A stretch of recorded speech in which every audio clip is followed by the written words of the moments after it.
स्वागत है दोस्तों आप सभी का फिर से एक नए वीडियो में। दोस्तों आज का ये वीडियो दोस्तों जेईई बोर्ड के दोस्तों क्लास 10 के सभी विद्यार्थी के लिए बहुत ही ज्यादा मोस्ट इंपोर्टेंट वीडियो रहने वाला है, ठीक है। और आज का दोस्तों वीडियो को स्किप करके जाने की कोशिश बिल्कुल भी मत कीजिएगा, बिल्कुल भी नहीं, ठीक है। अगर 90% लाना दोस्तों पार लाना तो आज का ये वीडियो पूरा अंत तक देख के जाइएगा।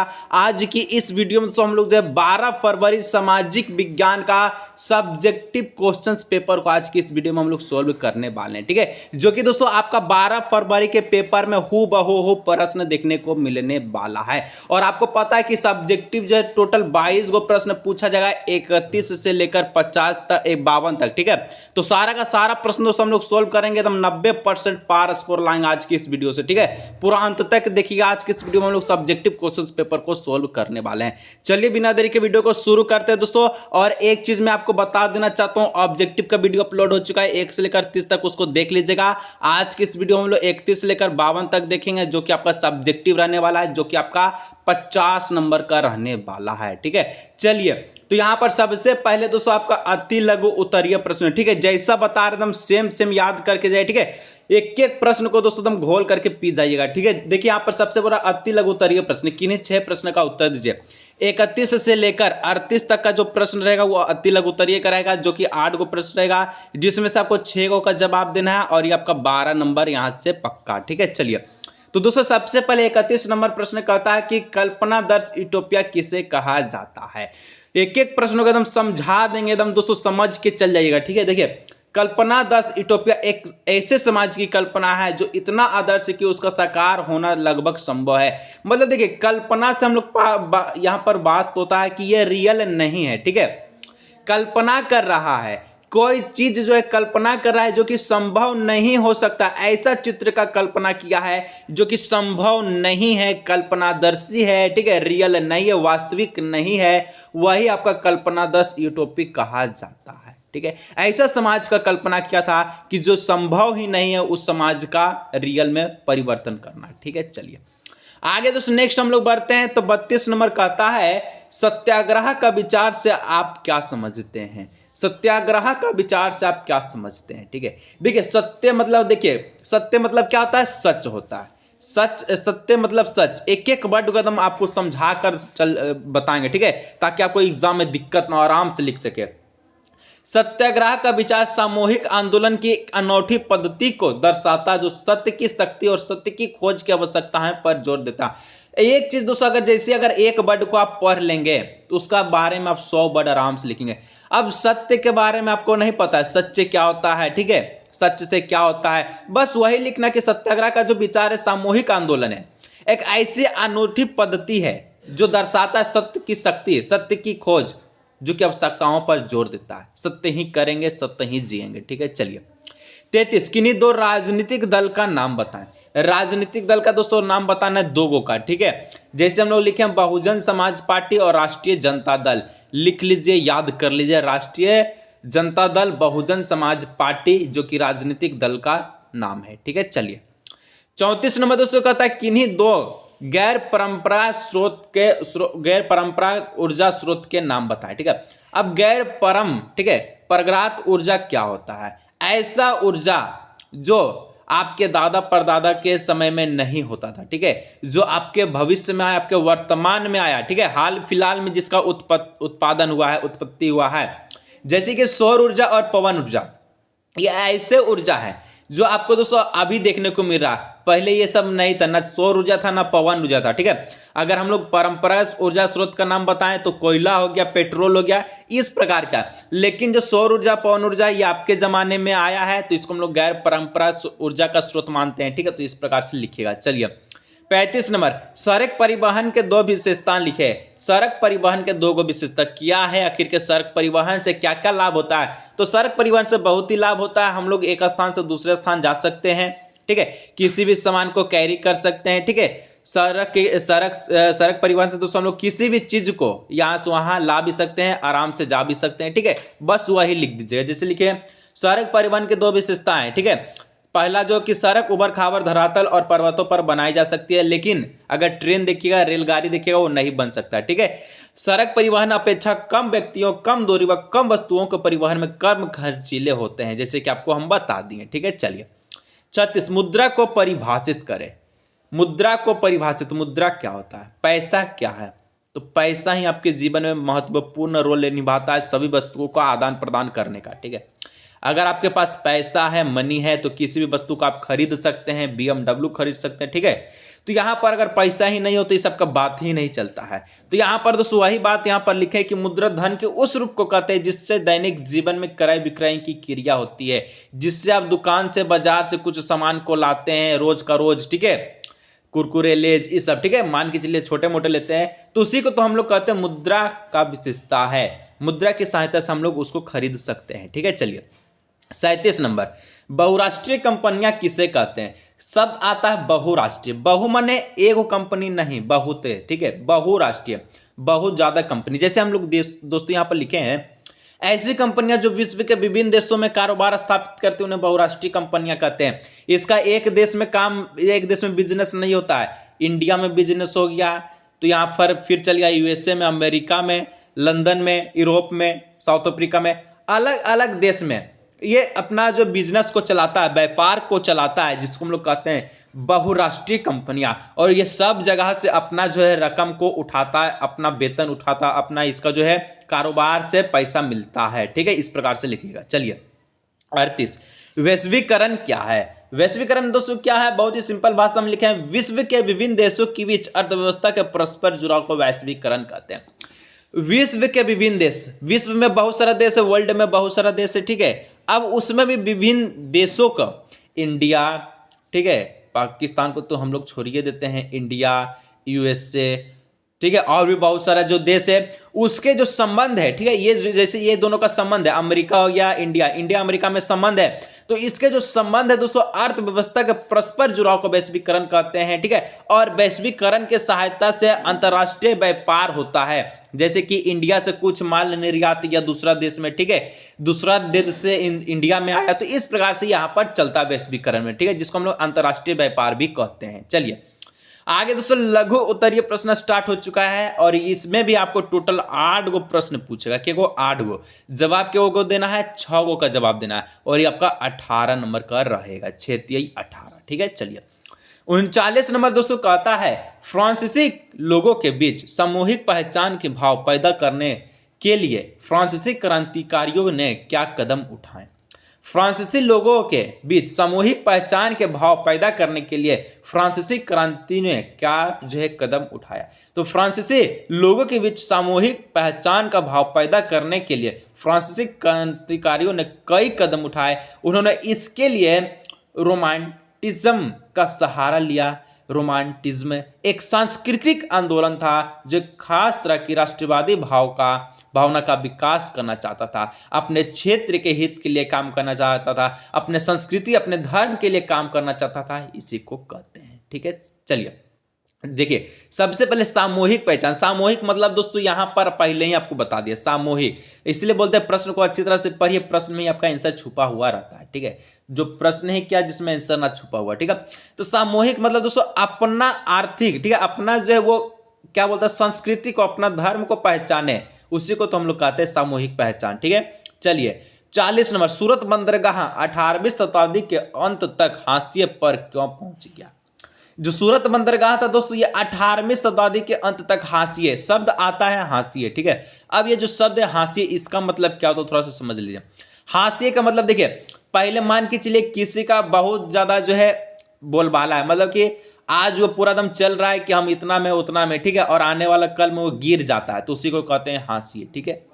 चलिए जैसे लिखे हैं, मशीनों का योग से पहले अंतर्राष्ट्रीय बाजार में भारत के सूती कपड़ा का दबदबा रहता था। जब मशीन नहीं था, टेक्नोलॉजी नहीं था, एडवांस टेक्नोलॉजी, व्यापार करने वाला किसी प्रकार का मशीन नहीं था, तब अंतर्राष्ट्रीय बाजार, अंतर्राष्ट्रीय अभी हम आपको बताया वैश्वीकरण जैसे बोलते हैं, विभिन्न देशों में अपना कारोबार को स्थापित करता है, तो उसमें भारत का जो सूती कपड़ा था जिसका बहुत ही बड़ा दबदबा था, ठीक है, हर एक देश में भारत से सूती कपड़ा जाता था, ठीक है। उस समय सूरत के जो बंदरगाह था दोस्तों इसका 12 ही बोलबाला था, मतलब इसको कहें तो ये जो सूरत बंदरगाह से बहुत मात्रा में सूती कपड़ा उद्योग निर्माण होता था, ठीक है। पर जब यूरोपियन कंपनियों ने अपना पैर पसारना शुरू किया तो सूरत के तट पर स्थित बंदरगाह का निर्यात कम होने लगा और वह हाशिए पर पहुंच गया। जब यूरोपियन कंपनी और यूरोपियन में फैक्ट्री आने लगा, अब फैक्ट्री आया दोस्तों, तो फैक्ट्री जब आया तो जानते हैं कि इंसान से जो ज्यादा काम कर देता फैक्ट्री में, ठीक है, वर्कर से ज्यादा काम मशीन करता। अब जब मशीन आया तो ये जो है कम लागत में बेचने लगा, ज्यादा से ज्यादा माल का निर्यात करने लगा, और ऐसे करने पे ये पूरा अंतर्राष्ट्रीय में अपना जो है निर्यात को पसार दिया, अपना व्यापार को पसार दिया, ठीक है। जिसके कारण जो सूरत का जो बंदरगाह था, ठीक है, जो कि सूती कपड़ा बनाता था, उसका निर्यात कम होने लगा, बिक्री बटा कम होने लगा और वह हाशिए पर पहुंच गया, ठीक है। चलिए 41 बहुउद्देशीय परियोजनाओं से होने वाले प्रमुख लाभों को लिखिए। बहुउद्देशीय से क्या परियोजना होता है, बहुउद्देशीय परियोजना से क्या लाभ होता है, ठीक है, उसके बारे में लिखाना। बहुउद्देशीय परियोजनाओं से होने वाली लाभ है, पहला जल भंडारण में सहायता मिलती है। जब बहुउद्देशीय परियोजना बनाते हैं उसमें जल को एकत्रित करते हैं, जल भंडार हो जाता है, ठीक है। चलिए आगे, बाढ़ रोकने में भी सहायता मिलती है। जब एक जगह पानी रहेगा तो यहाँ ना वहाँ ना फैलेगा, तो ना बाढ़ होगा ना कुछ होगा, एक जगह पानी रहेगा, ठीक है, एक जगह। जल विद्युत का उत्पादन होता है, और आपको पता है कि बड़ा बड़ा डैम से दोस्तों विद्युत का उत्पादन होता है, ठीक है, बिजली का उत्पादन होता है। उसी प्रकार से लिखें, नहरों द्वारा नौका परिवहन में भी सहायता मिलता है। अब जब बांध बना, बहुउद्देशीय बना, तब नहर बड़का को होगा, ठीक है, तभी तो आपका बिजली का उत्पादन हुआ, क्योंकि छोटा मोटा नहर से नहीं होता, ठीक है। अब जब हुआ तो वहां पर नौका का परिवहन होने लगा, ताकि यहाँ से वहां जाने में जो है आदमी जाए, ठीक है, आसानी से, और जो नौका परिवहन करे उसको भी पैसा मिले, ठीक है। मत्स्य पालन के लिए उत्तम से क्षेत्र प्रदान किए। अब जो जहां पानी है, जहां तालाब है, तो वहां पर मछली का होना अनिवार्य है, और उसके पालन में भी क्या हुआ, तो वृद्धि हुआ, ठीक है। तो इस प्रकार से लिख लीजिएगा, ठीक है, एक एक चीज को हम आपको समझाते चल रहे हैं। 42 नंबर, एक पेय फसल का नाम बताएं तथा उसको उगाने के लिए अनुकूल भौगोलिक परिस्थितियों का विवरण कीजिए। पेय फसल, अब देखिए एक बात आता है, पेय फसल, पेय फसल किसको बोलते हैं, जिसको आप पीते हैं, ठीक है। रोटी चावल को पीते हैं ना, तो किसको पीते हैं, चाय को पीते हैं, और किसको पीते हैं, तो कॉफी को पीते हैं। तो ये सब चीज को आप पीते हैं, ठीक है, कॉफी को पीते हैं, चाय को पीते हैं, तो इसी को तो हम लोग कहेंगे क्या बोलते हैं, पेय फसल, जिसको हम लोग रोपण कृषि के नाम से जानते हैं, ठीक है, रोपण फसल के नाम से याद रखिएगा, ठीक है। तो यहाँ पर दोस्तों आपसे पूछा है कि चाय, इसका जो है चाय उगाने के लिए भौगोलिक परिस्थितियां क्या। अगर आप चाय का खेती करते हैं, यानी कि कोई भी पेय फसल का, कॉफी या चाय, तो उसके उगाने के लिए आपको किन किन बातों का ध्यान रखना होगा, ठीक है। तो आप भी आज से चाय उगाना शुरू कर दीजिए। तो चाय एक पेय फसल है। चाय की पैदावार उष्ण और उपोष्ण कटिबंधीय जलवायु में होना चाहिए, उष्ण गर्म जलवायु में होना चाहिए चाय का खेती, ठीक है। आगे, और इसके लिए गहरी मिट्टी और सुगम जल निकास वाले ढालुई क्षेत्र की जरूरत पड़ती है। ढालुई बोले तो सबसे पहले गहरी मिट्टी होना चाहिए। और जो चाय का खेती होता है दोस्तों कुछ इस प्रकार का होता है, ठीक है, इस प्रकार का ढालुई इस प्रकार से होता है, ठीक है, इस प्रकार से होना चाहिए। चाय के उत्पादन में गहन श्रम की आवश्यकताएं होती है, और इसमें श्रम भी होता है ज्यादा, ठीक है, आदमी का ज्यादा यहाँ पर काम होता है। कौन कौन चाय खेती उगा रहा है नीचे कमेंट करके बताइएगा, ठीक है। चलिए आगे बढ़ते हैं, आपको समझ में आ गया होगा। 43 नंबर दोस्तों बहुत ही प्यारा प्रश्न, सत्ता की साझेदारी क्या है, इसके क्या लाभ है। सत्ता की साझेदारी पूछा है। सत्ता की साझेदारी एक ऐसी शासन व्यवस्था है जिसमें समाज के प्रत्येक समुदाय की भागीदारी होती है। अब जो भी सत्ता में आता है दोस्तों तो अपना अपना भागीदारी निभाता है। कोई इसका पार्टी से आ रहा तो कोई इसका पार्टी है, कोई इसका पार्टी का प्रचार करा तो कोई इसका पार्टी का, वही बात यहाँ लिखे हैं, ठीक है। सत्ता की साझेदारी ही लोकतंत्र का मूल मंत्र है। लोकतंत्र सरकार में प्रत्येक नागरिक की हिस्सेदारी होते हैं, जो भागीदारी के द्वारा संभव हो पाती है।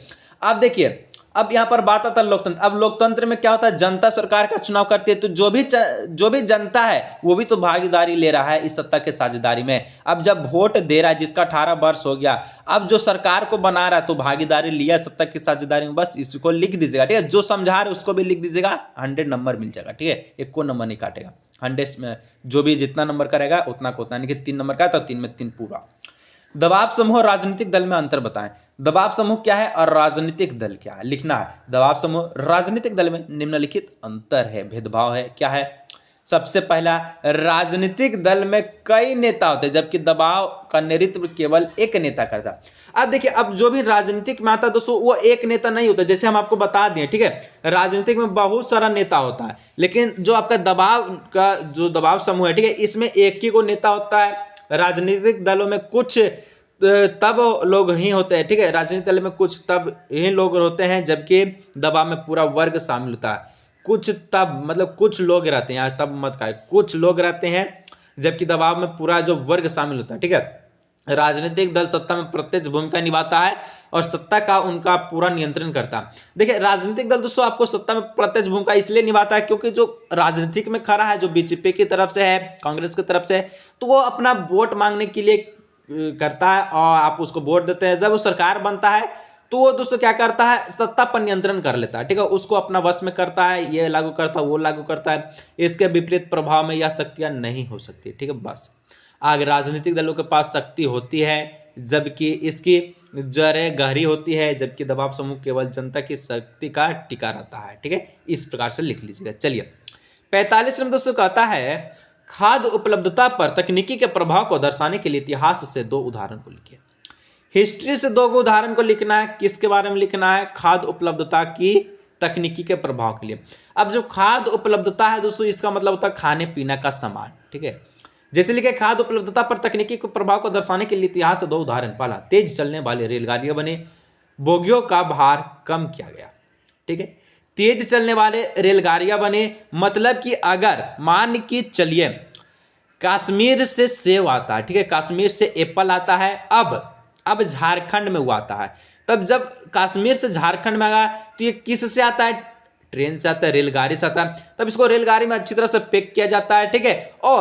और इसके कारण जो सेब दोस्तों मान के चलिए बस से या फिर किसी वाहन से 10 दिन में पहुंचता है, तो ये रेलगाड़ी से 3 दिन में 4 दिन में पहुंच जाएगा। तो इससे तेजी भी हुआ, बोगी का भार भी कम हुआ, ठीक है। यानी कि जो वहां से लेके आता था इतना थक के, ठीक है, दिन रात एक करके, तो उसका मतलब भी कम हुआ। चलिए 46, जोबर कौन होते हैं? जोबर दोस्तों कौन है? जोबर कोई पुराना और विश्वस्त कर्मचारी होता है। वह अपने गांव से लोगों को लाता था और उन्हें शहर में बसने के लिए सहायता करता था। एक याद रखिएगा, बात एक याद रखिएगा, जो बता रहे हैं लिख के आइएगा, ठीक है, जैसे बता रहे हैं, ठीक है। देखिए जोबर से एक दोस्तों हम आपको बना देते हैं जॉब, इसका शब्द हम बनाते हैं जॉब। अब देखिए जॉब मने क्या होता है? जॉब मने होता है नौकरी के तलाश में। तो जोबर वही काम करता था, कोई एक पुराना और विश्वस्त कर्मचारी है, ठीक है, पुराना था और विश्वस्त, यानी कि सबको इस पर विश्वास था। वो क्या करता था ना कि अपना विलेज से, अपना गांव से लोगों को लाता था, पब्लिक को लाता था और शहर में बसने के लिए सहायता करता था। किसके लिए? जॉब दिलवाता था, उसको रोजी रोटी दिलाता था, 2 रोटी कमाने के लिए सिखाता था। मतलब जोबर से जो भी याद रखिएगा 100% लिख के आइएगा, जो बता दिए, ठीक है। चलिए उसके बाद दोस्तों यहाँ से दीर्घ उत्तरीय प्रश्न स्टार्ट हो चुका है और ये 20 नंबर का रहने वाला है, 20 नंबर का, ठीक है। चलिए जिसमें टोटल आपको 6 को पूछेगा, 4 को का जवाब देना है। 5 नंबर का है प्रश्न है, 5 20 नंबर का, ठीक है। चलिए कहता है दोस्तों प्रश्न नंबर 47 प्रश्न क्या कहता है? G77 देशों से आप क्या समझते हैं? G77 माने क्या हुआ? विश्व में विकासशील देशों का समूह को G77 कहते हैं। और G77 को किस आधार पर ब्रिटेन वुड्स की ध्रुव संतानी की प्रतिक्रिया कहा जाता है? व्याख्या करिए, ठीक है। देखिए G77 विश्व के विकासशील देशों का एक समूह है। जैसे कि हम आपको बताएं विश्व के विकास मतलब कि यहां पर याद रखिए जो भी वर्ल्ड में क्या है देश है, उसका विकास है, जो भी विकास किया है उसका एक समूह है, संगठन है, जिसको हम लोग G77 कहते हैं।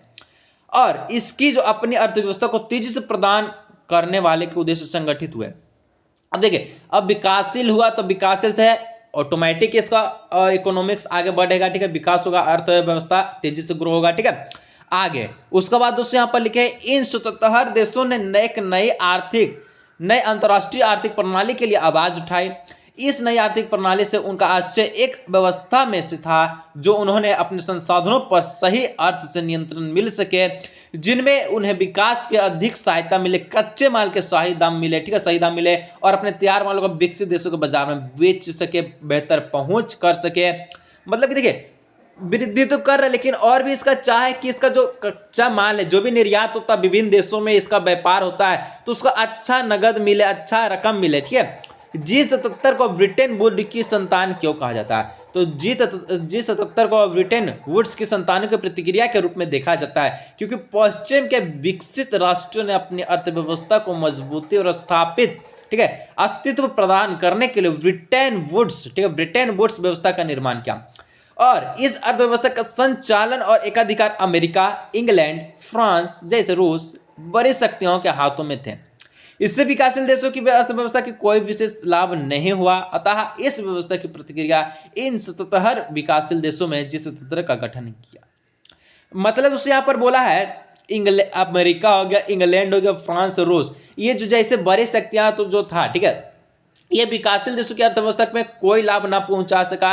जो भी अर्थव्यवस्था में अपना ग्रो करना चाहता था, ये कोई लाभ उसको नहीं दिया, कोई मान्य मतलब इससे मतलब ही नहीं रखा, और इसी के लिए G77 का गठन किया गया। ठीक है, चलिए आगे 48 नंबर का था शासन के संघीय और एकात्मक स्वरूप में क्या मुख्य है, इसके उदाहरण के माध्यम से स्पष्ट कीजिए। शासन के संघीय और एकात्मक स्वरूपों में क्या क्या मुख्य है, क्या क्या इंपॉर्टेंट है, ठीक है, उदाहरण के माध्यम से स्पष्ट कीजिए। आमतौर पर संघीय व्यवस्था में 2 स्तर पर सरकारें होती है। उदाहरण के लिए भारत में केंद्र सरकार विभिन्न राज्य सरकारों के बीच शक्तियों का बंटवारा करते हैं। एकात्मक व्यवस्था में शासन का एक ही स्तर होता है, बाकी इकाइयां उसके अधीन होकर काम करता है। उदाहरण के लिए श्रीलंका राष्ट्रीय सरकार के पास सभी शक्तियां हैं। मतलब दोस्तों कहा आमतौर पर देखा जाए तो संघीय व्यवस्था में 2 सरकार उपलब्ध है। भारत में केंद्रीय सरकार और विभिन्न राज्यों में शक्तियों का बंटवारा करता है, और इस जो ये अपना क्या करता है, इसका कोई भी इकाइयों पर अधीन नहीं है, यह उसका मतलब नहीं रखता, उसके अधीन होकर, ठीक है, अधीन मतलब उसके हित में काम करता है। ठीक है, जो संघीय शासन व्यवस्था है। ठीक है, चलिए आगे 39 नंबर का था दोस्तों, भारत में तृतीय क्षेत्र इतना महत्वपूर्ण क्यों है। तृतीय क्षेत्र कौन होता है, तृतीय क्षेत्र जो सेवा प्रदान करता है, ठीक है, सेवा प्रदान कर रहा है। जैसे कि हम आपको शिक्षा देने का काम करें, बोर्ड एग्जाम में तहलका मचाने के लिए आपको जो इतना अच्छा अच्छा क्वेश्चन दे रहे हैं, क्वेश्चन पेपर को अपलोड कर रहे हैं, ठीक है, अच्छा, ठीक है, ताकि आप जो आराम से तहलका मचा सके। तो ये एक प्रकार का सेवा हुआ। ठीक है, डॉक्टर, शिक्षा और आगे बस कंडक्टर, जो भी ये सब है, ये आपको क्या करता है, सेवा प्रदान करता है, जो कि तृतीय क्षेत्र में आता है। जैसे हम लिखे हैं तृतीय क्षेत्र भारत के सकल घरेलू उत्पाद में बड़े पैमाने पर योगदान देता है जीडीपी में। ठीक है, इसने भारत का आर्थिक विकास में महत्वपूर्ण भूमिका निभाई है। तृतीय क्षेत्र भारत में रोजगार के विकास का अवसर प्रदान करता है। देखिए, जो भी बिजनेस करता है दोस्तों, वो तृतीय क्षेत्र में आता है। जब बिजनेस करा तो वो अलग अलग व्यक्ति को काम देगा, तो उसका रोजगार में विकास में वृद्धि किया। तृतीय क्षेत्र में भारत में बहुत सारे लोग विदेशी निवेश के आकर्षित किया गया है, इसलिए भारत में तृतीय क्षेत्र इतना महत्वपूर्ण है। और मतलब कहा गया है तृतीय क्षेत्र ऐसा क्षेत्र के जो हर एक चीज को अपनी ओर आकर्षित करता है, बहुत सारे लोगों को रोजगार प्रदान करता है, किसी को शिक्षा देता है तो किसी को सेवा प्रदान करता है, तृतीय क्षेत्र कहलाता है। तृतीय क्षेत्र ही भारत में या फिर कहें तो आपके हित में, ठीक है, दैनिक जीवन में आगे बढ़ाने का प्रयास करता है। जो बताएं लिख दीजिए। चलिए आगे 250 नंबर, मृदा अपरदन किसे कहते हैं। अपरदन एक शब्द आता है सर, मृदा अपरदन। मृदा अपरदन माने जानते क्या होता है, मृदा की कटाई, मृदा का ह्रास होना, मृदा का विनाश होना। ठीक है, ह्रास, ठीक है, हराम लिख दिया, ठीक है, ह्रास। ठीक है, इससे बचाव के उपाय को लिखें। चलिए, मृदा अपरदन प्रकृति के रूप में घटित होने वाली एक ऐसी भौतिक प्रक्रिया जिसमें मुख्यतः जल, वायु जैसे प्रकृति या भौतिक बलों भूमि की ऊपरी मृदा के कणों में अलग बहा लेने जाने सम्मिलित है। वही बात दोस्तों यहाँ पर हम लिखे हैं कि मृदा अपरदन जैसे जैसे बहुत सारा बाढ़ आता है, ठीक है, पेड़ पौधे काटा जाता है, तो इस प्रकार से मृदा का अपरदन होता है। अब इसका बचाव कैसे किया जाता है। बचाव बहुत ही सिंपल है, जैविक खाद के तरीका से, वन संरक्षण है, वृक्षारोपण से, बाढ़ पर नियंत्रण से, नियोजित चराई से, बाढ़ बनाने से। जैविक खाद से हम मृदा को बचा सकते, मिट्टी को, वन संरक्षण से जंगल को सुरक्षित कर, वृक्षारोपण से बहुत सारे पेड़ पौधे को रोपकर, बाढ़ पर नियंत्रण करके, ठीक है, इसके लिए बहुउद्देशीय परियोजनाओं का लाभ उठाएं, नियोजित चराई करके अधिक से अधिक चराई होने से बचे, ठीक है, उसके बाद बांध बना करके, वही बात यहाँ पर लिखे हैं।